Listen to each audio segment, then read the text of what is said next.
మన పెద్దక్క, అదే హోమ్ మినిస్టర్ అక్క, మొన్న మన అనకాపల్లిలో జరిగినటువంటి కేసు ఏమైందక్క? 48 గంటలు అన్నావు కదా. శనివారం జరిగితే ఇవాళకి ఎన్ని రోజులు అవుతుంది?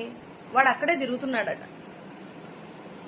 ఇంకా దరిద్రం ఏంటంటే పాపం అన్యాయం జరిగిన ఆ మైలర్ బాలిక ఫ్యామిలీ పాపం దాక్కుంటున్నారంట భయపడి. నీ నియోజకవర్గంలోనే బట్టలు ఊడదీసే ఆడవాళ్ళని రోడ్ల మీదకి తెస్తే కూడా ఉలుకు పలుకు లేదు. ఇవాళ నంద్యాలలో ఒక మైనర్ బాలిక మీద అగత్యాలు. ఎన్ని అగత్యాలు జరుగుతున్నాయి? మీరు ఎక్కినప్పటి నుంచి ఇప్పుడు దాకా ఎన్ని అగత్యాలు జరిగాయి? వాటి రెస్పాన్స్ ఏంటి? అవన్నీ మానేసి ఏవో సన్మానాలకి వెళ్తున్నావని అందరు అనుకుంటున్నారక్క.